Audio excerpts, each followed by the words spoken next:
giveth strength. Meaning to say, itong salitang ito na sinabi ng Panginoon, minsan pinanghahawakan po natin ito. Wala pong tao sa mundo na walang pagsubok.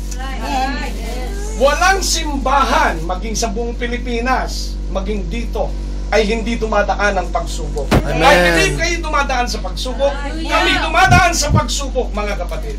Pero lagi nating pinanghahawakan, mga kapatid, ang salita ng Diyos na sinabi niya, He giveth power to the faint, and to them that have no might, He increaseth strength. Amen. Yung wala ng lakas, mga kapatid, ang sabi ng Panginoon, siya po ang nagbibigay kalakasan sa atin. Hindi natin kaya ang lahat ng labanan. Pag nakabalita tayo ng pagsubok, nakabalita tayo ng problema, parang nagbibigay sa atin ito ng kahinaan. But let me tell you, wala pong pagsubok sa ibabaw ng mundo na hindi natin makakayanan. Amen. Wala pong trial, walang pagsubok na personal, walang emotional problem, walang family problem, maging pagda sa mga mahal natin sa buhay ay hindi natin malalagpasan. Lahat ito'y malalagpasan natin dahil ang sabi ng banal na kasulatan, siya ang nagbibigay sa atin ng siguro, sasabihin natin, Pastor, bakit gano'n? Napakaraming pagsubok sa pananampalataya. But let me tell you this, no? Kung ilalagay natin to sa puso natin, habang mayroong malakas na pagsubok, may malaking parating na kapag may malakas na pagsubok, kapag mayroong lumiliglig sa pananampalataya, tandaan natin, may malakas na pagpapala at ang ibibigay sa mga anak ng Diyos. A passage that say, with us through all days life of experiences. When God called young Isaiah to be a prophet, the young man had questioned, how long, Lord, must I deliver your message? Alam niyo ang sabi ng Panginoon kay Isaiah sa 6 verse 11 ng Isaiah, until the city is devastated and without inhabitant, until the house without people and the land utterly destroyed. Ang sabi ng Panginoon sa kanya, para bagang kung liliwanagin natin, I want you, Isaiah, to be faithful to the bitter end. I don't want you to ever give up and the youth may faint and fall by the wayside, but I want you to keep on going.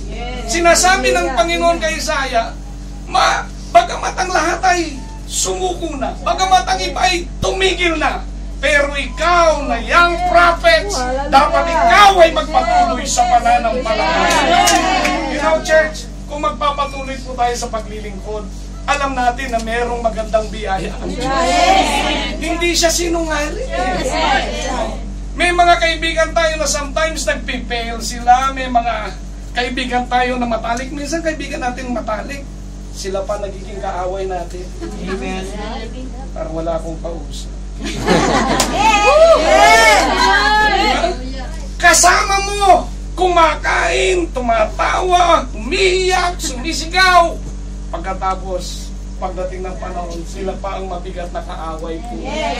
But let me tell you, hindi pwedeng maging hadlang ang lahat ng sa natin bilang mga anak ng Diyos. Hindi po pwedeng pipigilan ng sino man ang paglago ng gawain ng Panginoon, because this is the work of the Lord.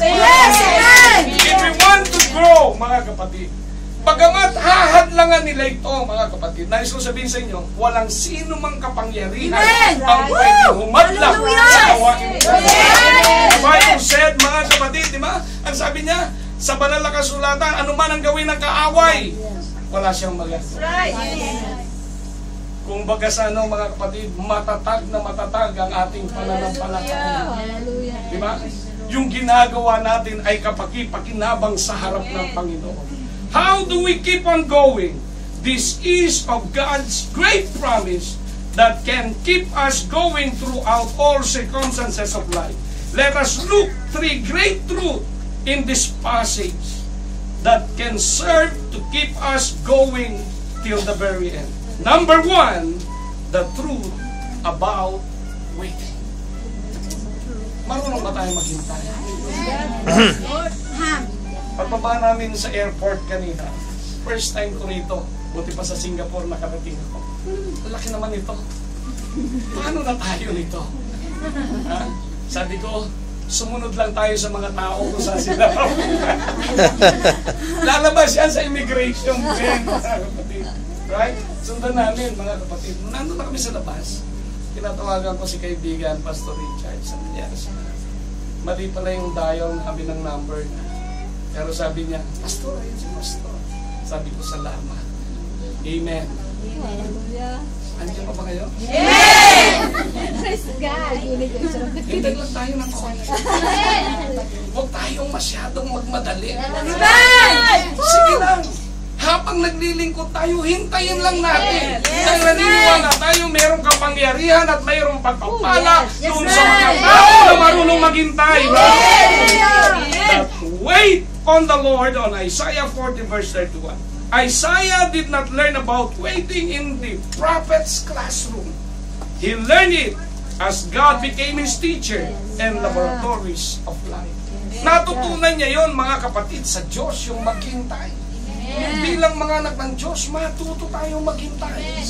Maging tapat tayo, maglingkod tayo sa Panginoon. And then habang tayo nananalangin sa Diyos, hintayin natin ang pagpapala ng Diyos. Sa Diyos ay magbibigay sa atin ang kanyang pagpapala. You know, when I was in a pioneering church, mga kapatid, sabi ko, Lord, napakahirap naman ang pioneering. Binata pa ako noon. Sabi ko, Panginoon, ganito ba ang buhay na maglingkod sa iyo? You know, gusto mong kumain, wala kang makain. Di ba? Wala talaga, mga kapatid. Gusto mo, pero wala talaga. Pero inilagay ko sa aking puso at isipan, hindi sa lahat ng panahon ganito ang buhay. Lord, kung ako'y mananatili na maglilingkod sa iyo, I believe you will bless our church. Amen. Pastor Jerry, hindi nagpatuto kanina ng tungkol sa kanyang buhay. May patuto siya sa akin. Simula siya, binibigyan ng boss niya ng 20,000. 10 lang. Naging 20,000. Amen.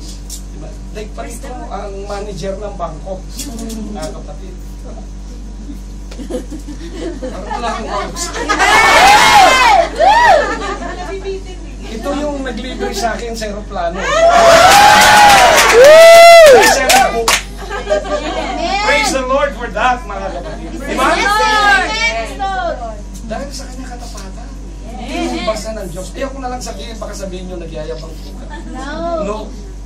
Kung ang sweldo ng manager is 25, maliit pa sa kanya. 30, maliit pa. 40, maliit pa. Wala na si Lord. Ganun kabuti ang Diyos sa mga taong nagtatapat sa Kanya. Once you serve the Lord faithfully, God will add something great to your life. Na hindi mo na maintindihan kung saan nagmumula. Sabi ko sa church, magpakatapat tayo. Someday or somehow, makikita niyo ang Diyos kung paano kikilos. Hallelujah! Sumasamba kami sa ilalim lamang ng balag ng patatas na gumagapang. Melona, nag-preach sa koron, mga kapatid. Pag umuulan, nababasa ako. Sila dahil melona, pumapalakpak lang sila. Okay yan, pastor, come on, pastor. Pero inilagay ko sa utak ko, Lord, hindi sa lahat ng panahon. That's right. Binigyan kami ng bagong lugar ni Lord. Purihin ng Diyos. Sabi ko, Lord, hindi pa ako kontento. Itong likurang lupa na ito, kukunin mo at ibibigay mo sa akin. Yes, Lord, I claim it. Wala kaming pera. Pero sabi ko sa mga kapatid ko, kapatid sa pananampalataya, lahat ng may paniniwala na itong lupang ito sa likuran natin, makukuha natin at ibibigay ng Diyos sa atin. Tumayo. Hinginan sila. Ang ibibigay. Hindi, ari na yan! You know? Pero may mangilan-ngilan tumayo. Ako'y tumayo. Sabi ko, Lord, kinaangkin namin yan. Yes. Amen. Yes, Lord. May konting pera tayo. Hinanap natin yung may-ari. Sabi ko, sister, baka pwede namang bilhin namin yung lupa mo sa likuran. Baka sakaling ibigay mo sa amin ito. Mas maraming makikinabang. Pastor, meron ng may-ari niya nasa Japan. Actually, nagbigay na ng 90,000 niya. Sabi ko, sister, mas maraming matutuwa, mas maraming magagalak kung sa simbahan mo ipagkakalog yan. Babalik ako sa Saturday, mag-usap tayo. Ano nung bumalik ako? Sabi niya, Pastor, ewan ko, bakit ganon? Pagkausap ko ang pastor, nanginginig ako. Nakakabasa. Sabi ko, kinakausap ng Diyos. Wala siyang magawa. Binigay yung titulo. Sabi ko, just give me 1 week, babayaran ko sila. More than 500,000 mga kapatid. Sabi ko, salamat sa Diyos. Ngayon nakatayo ng simbahan natin doon sa loob. Hindi na doon sa tinatawag na graba na noon, nasa ilalim ng balag ng patatas. Maghintay lamang tayo. Maghintay lamang kayo. Kaya kung gagawin ang Diyos sa iglesia na doon, just keep on serving. Just be faithful to the Lord and ask the Lord, Lord, bless this church. Dumadalangin kami kung paano noon ay pinagpala mo kami. I believe by pagpapala. Lord, labitin mo katabi mo. Naniniwala ka. So, pag hindi ka maniniwala, tandaan mo. Pag hindi ka maniniwala, lugi ka. Lahat ng maniniwala magre-rejoice sa Lord.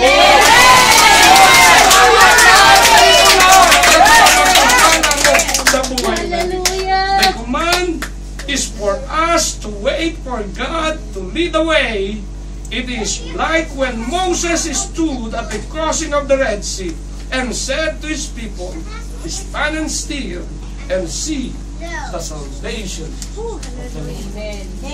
Yung tao sa Pool of Bethesda, lagi na nating naririnig ito. How many years itong lalaki ito nandun sa harap ng puno na ito?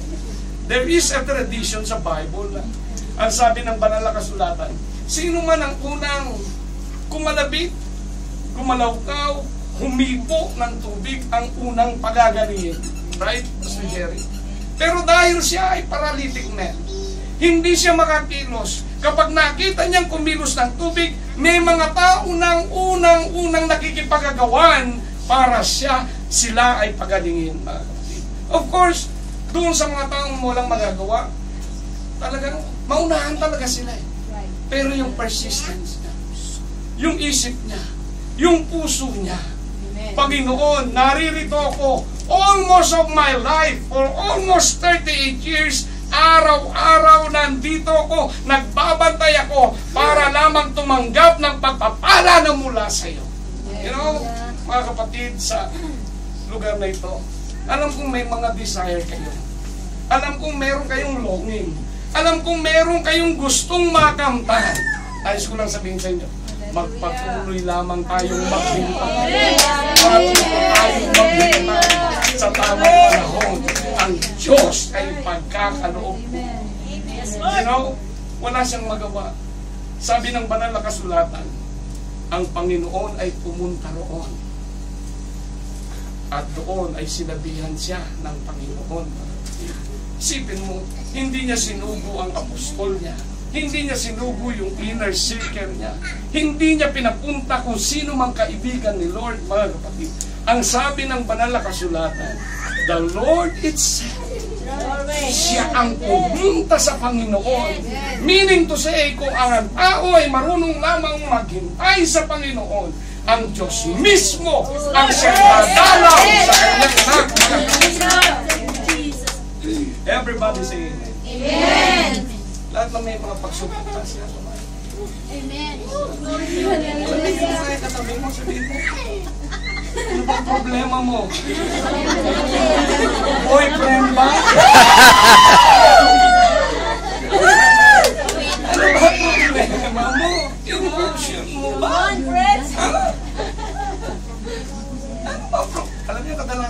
problema ng tao? Sino walang problema sa pera? At siguro lang tao may problema sa pera. Di ba? Pero hindi ito ang dahilan para tumigil tayo. Hindi ito ang dahilan para mag-back out tayo. Hindi ito ang paraan, mga kapatid. Hindi ito ang dahilan para mawala tayo sa paglilingkod. Isipin ninyo, mga kapatid, galing pa kami Pilipinas, puntahan lang namin kayo. Isipin mo yan. Diba? You know, kahapon, dumalaw si Reverend Guy sa church. Kahapon. Nasa lineage ito ng prophets. No? Stone King, Cunningham, Willoughby. Yan yung mga linya ng kanyang ministry. Dumalaw siya. From US, papunta ng Pilipinas. Alam niyo sasabihin niya, magpakatatag lang kayo. Amen. Yung mensahe niya. Sabi ko, ilang libong peso ang ginastos niya para lang pumunta sa 100 pastor at sabihin niya, magpakatatag kayo. Grabe. Gagayahin ko yan, kaya ako narito.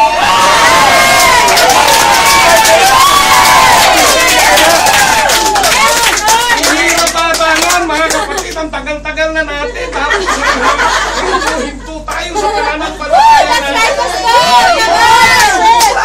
Ayaw na natin. That's right. Praise the Lord. Hindi ka lang nakamayan, nagagalit ka. Nagka-problema lang yung asawa mo. Hindi ka sinulatan ng boyfriend. Gusto mo lang mag-back out, mga kapatid. Di ba? May problema lang sa kabila. Ewan ko sa kabila yan, mga kapatid. Wala akong pakialam sa kabila. Basta sinabi ko lang sa kabila, tayo. Parang naliligalig na tayo. Nakarinig lang tayo ng konting salita. Parang, bakit naman gano'n? Lahat naman tayo naglilingkod sa Diyos. Pansin mo. Hindi makakatulong sa pamamagitan. Dadami ang mga taong naglilingkod sa Diyos kung papatulang pa natin yung mga pamamagitan. Let's focus our mind kung sa tinatawag ng paglago ng ating pamamagitan. Everybody say amen. Sabi mo sa katabi mo, konting hintay lang.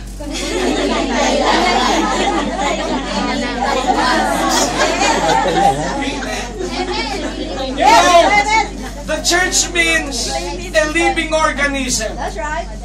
Meaning to say, may buhay dito. Kahit na nung trial mo, kahit na nung pagsubok mo, dapat lagi kang buhay sa pananampalataya. You know, yung mga taong hindi marunong magpuri sa Diyos, sinusumpay. Yes. That's right. Yeah. Si David, Pastor, tanong lang, kala ko nga awit ka kanina, bukas na lang. Tanong, mga kapatid, di ba? Pumili siya, Pastor Richard, 30,000 men para bantayan yung Ark of the Covenant hanggang makarating sa Israel. For 70 years, grabe, wala ang Ark of the Covenant sa Israel. Nandun lang sa anak ng Diyos, nakatago po ito. Kaya nga nung naging hari itong si David, mga kapatid, ninasa niya sa kanyang isip at puso, itong Ark of the Covenant ay madala niya sa Israel. Bakit? Dahil ang Ark of the Covenant symbolizes and a type of the presence of the Lord, mga kapatid. Without the presence of the Lord, without the presence of the Lord in every services, mga kapatid, yung pagsamba natin, bala-bala. That's right. Para lang tayong ritual, para lang tayong mga panatiko kung wala yung presensya ng Diyos. Pentecostal worship is different doon sa ibang mga pagsamba.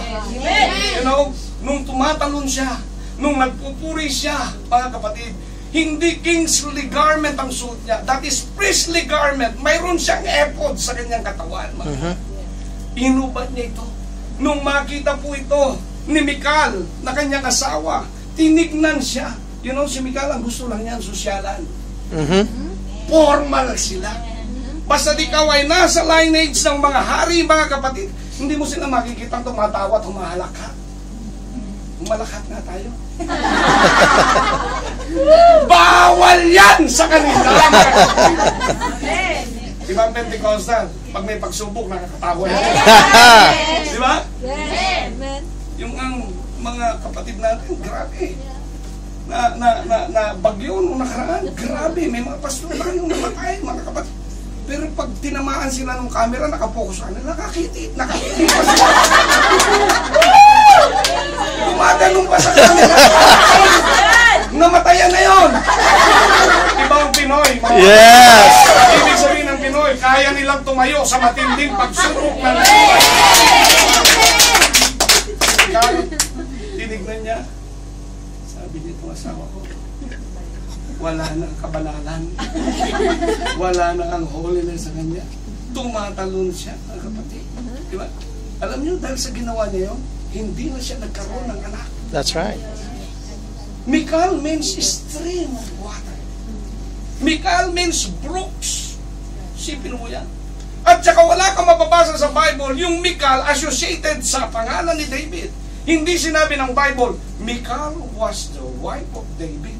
No! Ang mababasa mo sa Bible, Mikal, ito'y daughter of Saul. Paraging daughter of Saul. Why? It implicates, mga kapatid, na yung spirito niya, minana niya doon sa tatay niya, hindi doon sa asawa niya. You know, yung tatay natin noon, grabe yan. Pero salamat sa Diyos, nung tinawag tayo, wala na yung luma natin tatay. Bago na yung tatay natin, sikso. Amen. Kaya kung ikaw Pentecostal ka, life, may buhay, joy, Kagalakan. may buhay, may galak, masimbahan. Kaya kung ikaw, wala kang buhay at wala kang galak, malungkot ka. Hindi mo katabi mo. Sabihin mo, pambihira. Walang iwanan. Amen. Amen. Walang iwanan. Magsama pa tayo, mga kapatid. Amen. Wala nanay. Palampakan natin ang Panginoon. Pangalawa, the second truth is a great about life's renewing. The Bible said, they that wait upon the Lord shall renew their strength. To those who have learned to rest themselves in the Lord and wait upon Him, God offers a promise of renewal. The eagle is the only bird that loves storm. Isipin mo yan. Siya lamang ang ibon na mahal niya ang mga bagyo. Hindi sila takot sa bagyo. Pagka malakas ang hangin, medyo konting pagpag lang ng kanilang pakpak at papailan lang na sila doon sa mga pagsubok. Meaning to say, kung tayo'y mga anak ng Diyos, dapat po kapag po tayo. Pag ang pagsubok malaki ang tingin natin, parang nakikita natin maliit ang Diyos. You know, David, nung makita niya itong si Goliath, maliit lang sa kanya eh. Sino ba ito? Sabi niya, na hindi tuloy. Hindi ko napapaliwanag yung hindi tuloy. Sino ba ito? Sabi niya, this uncircumcised Philistine. Yes. Maliit lang ang tingin niya. Pero si Saul, nanginginig na. For 30 days and 30 days and 30 nights. Inahamon sila. Wala siyang magawa. Takot siya, mga kapatid. Pero si David, once niya lang nakita si Goliath, grabe ang pananampalataya niya. Wow. Palakpakan natin. The eagle uses the storm to raise and push up higher. When it finds the wings of the storm, the eagle flapping and uses the pressure of raging storm and soar to the cloud and glide. You know, naalala ko noon, nagkaroon ng malaking bagyo sa Central Luzon. Yung bahay ni Pastor Boy, yung first floor halos lumubog na. Being the leaders of that district, sabi ko, pastor natin ito, gusto kong puntahan. Alam nyo, nilakad namin yan. Ang tubig na dito. Sabi nung panganay kong kapatid, hindi siya mananampalataya. Kapatid, dahan-dahan. Sabi niya, mahirap yung ganyan, konting ingat. Sabi ko, kuya, tawag ng Panginoon. Gusto niyo ebidensya? Meron po akong maliit na litrato, naiwan ko kasi yung flash drive. Eh, tubig ko. Oh, andito yung tubig, mga kapatid. Lalim, lakad. No? Alam mo, pag tinawag ka ng Diyos, hindi mo na isinasaalang-alang yung iba. Tinawag ka ng Diyos, gusto mo maglingkod sa Diyos, may sweldo ka, wala ka sweldo, maglilingkod ka sa Diyos. Yes. Amen. Tama ba yun? Amen. Gusto niyo ba ng disenteng buhay? Amen. Siguro lahat tayo gusto natin ng disenteng buhay. Kung kayo gusto niyo disenteng buhay, kami mga pastor gusto din namin disenteng buhay. May mga kapatid sa church, bumili ng bahay. Pastor, pwede bang pag-pray mo? Pupunta ako doon. Panginoon, pagpalain mo itong kapatid. Ganda-ganda ng bahay na. Pagpalain mo pa siya. Pero minsan natutulalakan. Kailan mo ako bibigyan ng ganyan? Bumili ng sasakyan.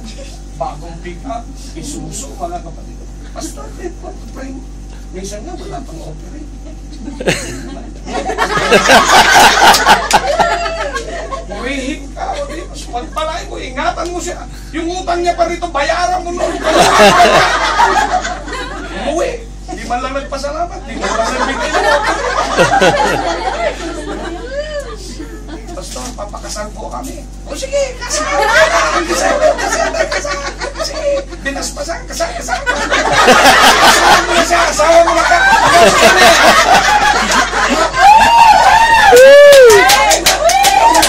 Umuwi, wala man lang pabalot na leche plan. Hello? Nagkaputol-putol na yung litin dito sa kakapretso. Kama, Pastor. Halos mamaos na. Tapos, walang pasasalamat. Nagalit pa. Sino kaya nagsumbong kay Pastor? Preach yung Pastor, kita yung kawawa naman si Pastor. Diba? Pag nakita namang maganda ang suot, kaya dinadala yung times na. Pag nakita mo lang makain si Pastor, awang-awang. Pag nakita niyang nasa Max, nasa magagandang restaurant, alam niyo, may mga pastor, mas hindi namin alam kung saan pa Correct. sana nilalagay. May pambili kami pagkain, hindi kami makabili, baka may matiso. Kayo lang ba may karapatan kumain?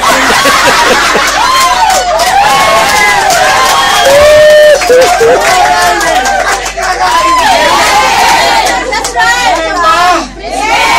Kung kayo kumakain, kami gusto rin namin Yes, kumain. that's right. That's right. Nadaanan ng kapatiran yung pastor. Oo, ano ba? Pastor, sakay ka na. Ganda-ganda ng sasakyan. Innova. Pastor, sakay na. Di na, sister. Okay lang. Di, pastor. Kita niya yung sapatos ni pastor. Nakanganga. Pastor, daan ka muna sa bahay. Sige, sige. Hindi na, tutuloy na ako. Ano naman yung pastor? Butas yung sapatos. Tama siya. Tinawag, ganda-ganda ng bahay. Tinawag sekretary ko. Nandun yung nagkapamahalan. Sister, halika dito. Pastor, kamay naman. Oh, isa yun, susunod. Ang ganda ng merienda. Pakiano mo nga yung attache cake. Binuksan ko attache cake. Uy, daming pera. Minsan pag kinamayan mo yung pastor, may nakaipit dito. Iba pakiramdam din namin. Amen. Masaya ang pastor, masaya. Hindi yung pastor, may pakiramdam din kami. Ano mo yun? Pagbukas prayer request pa.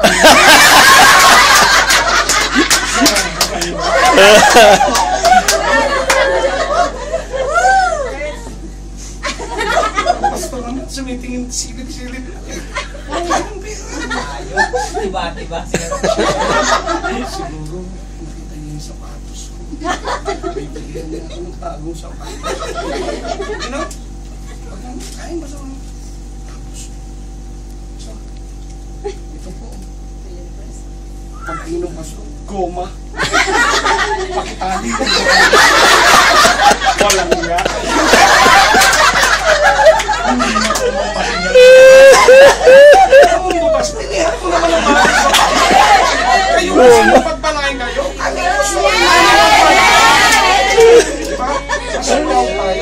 Pakita natin yung pastor natin. Right?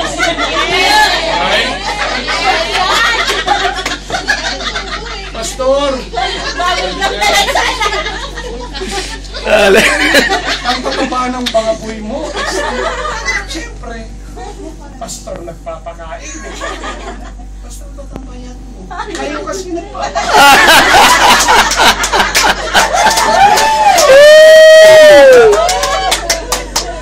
ba yan? Halibas pastor. We can use the storm of our lives, obstacle, trouble, problem, lack of money to rise the greater. You know, pag may mga pagsubok tayo, lalo pa tayo tumitibay. Balikan mo ang isip ng mga anak ng Diyos. Yung iba, tumatalikod, pero yung mga tunay na anak ng Diyos, kapag humugi ang kanilang pananampalataya, may mga pagsubok, may mga obstacle, may mga trial, lalo pa sila sumagapit sa Panginoon. Lalo silang naniniwala, lalo silang tumitibay sa pananampalataya at paglilingkod kay Kristo. You know, kung lahat lang ng kapatid magpapatuloy, marami lang. Binautismuhan ko sa church, baka 300 tao na. I am pastoring a church for 23 years. Hindi lang ako ngayon nagpastor, 23 taon na. Mga kapatid, the Bible said, I have been young and now I am old. I have not seen the righteous forsaken, nor his seed begging. Amen. Hindi nagkulang ang Diyos sa buhay natin. Binigyan kami bahay, binigyan kami sasakyan, binigyan kami mapuputing anak. Mapuputing anak. Para sa akin dati, maputi ako. Pero okay lang yan. Kapangin. Hallelujah. Sabi ng isang pastor sa Central, Sir, mas maputi siya sa'yo. Isang pastor niloloko niya. Sabi niya, oh, sige, pakitaan tayo. Sabi ko, hindi. Ang totoo niyan, makikita yan sa mga anak. Tingnan mo mga anak ko. Tingnan mo anak niya, may itim na. Hello! Amen. Kailangan, bilang anak ng Diyos, mga kapatid, huwag tayo susunod. Natin ang lakas natin. Kung merong mga ganitong pagsamba, tatawa tayo, tumawa tayo. Amen. Tumalong tayo. Pumalakpak tayo. Magpuri tayo. Hindi ito makaka-apekto sa ating pananampalataya. Ang mahalaga, nabibigyan natin siya ng kapurihan. Nararamdaman natin ang presensya ng Diyos sa ating buhay, mga kapatid. Yung presence na ito ni Lord ang siyang nagpapalakas sa bawat isa sa atin. Last, mga kapatid, the third great truth is about we must learn from God the divine directed rhythm of life. The Bible said, Isaiah said, that those who wait upon the Lord shall renew or shall soar with the wings of an eagle. They shall run and not be weary. They shall walk and not faint. If you see others soaring when you are just walking, don't let it bother you. Amen. If others run swiftly by you in the race of life, you don't have to feel guilty. You don't have to feel second rate because it is who set the peace of your life. Hallelujah. Jesus Christ. Kung nakita mo yung iba pumapailan lang na, napakataas na nila, pinagpapala na sila, ikaw narito pa lang, huwag kang maingay. Amen. Keep on praying. Just keep on praising God. Lord, ipi-bless ko pa siya habang ipinataas. Amen. Amen. Amen. Tayo naman, dahan-dahan naman tayong itataas ng natin. Ang tagumpay ng kapatid mo, kagalakan natin. Ang tagumpay ko, kaligayahan ng mga taong nandito na naglilingkod din sa Panginoon. Ang tagumpay mo sa pananampalataya ay kagalakan ng lahat ng mga pananampalataya na naglilingkod kay Kristo. Let me set the rhythm of your life.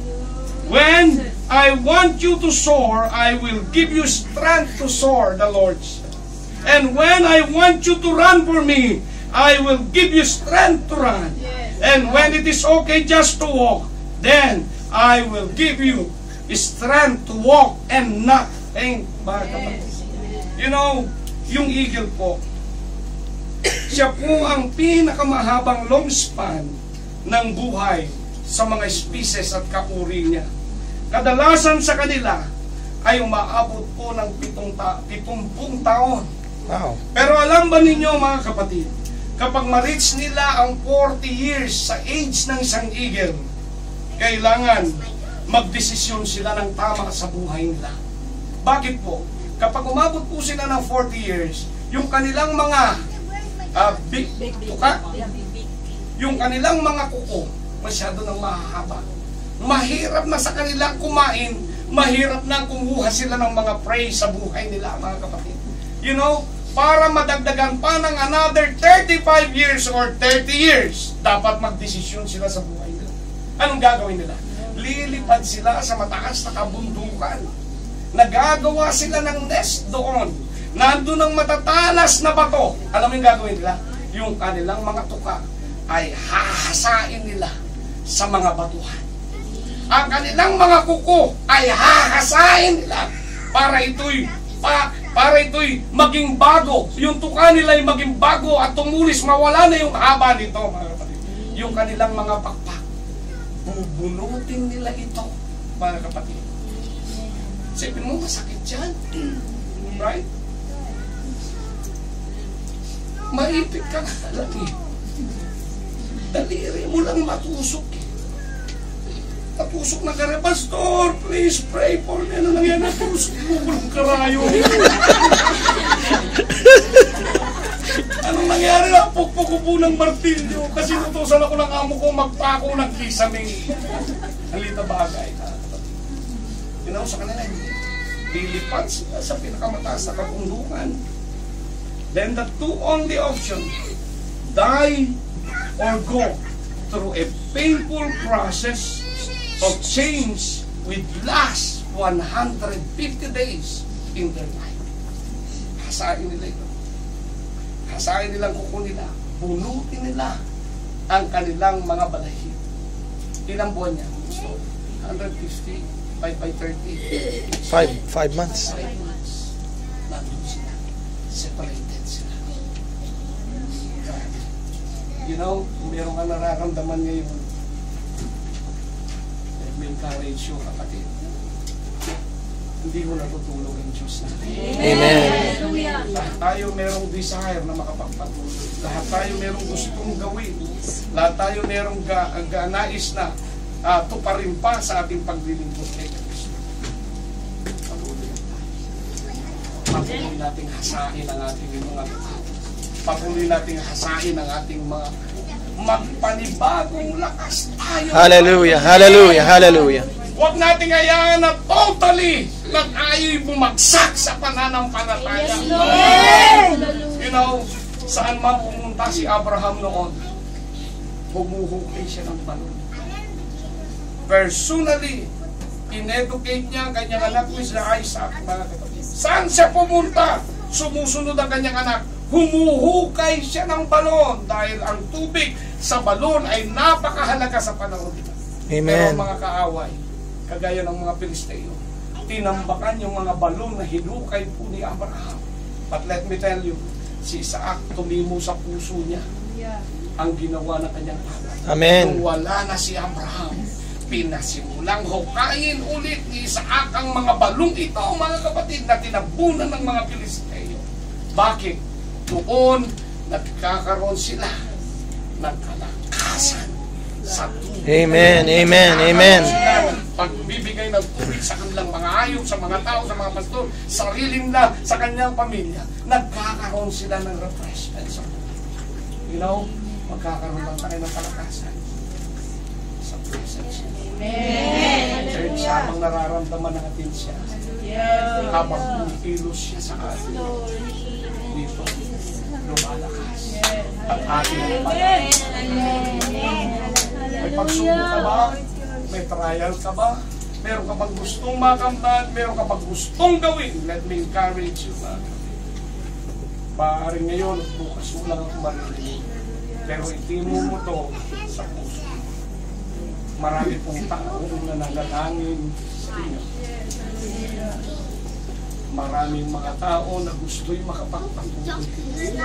Maraming mga tao na nananalangin sa inyong pananaw. Magkakaroon ka lang ng kalakasan sa tulong ng presensya ng Diyos. Amen. Siya, Diyos.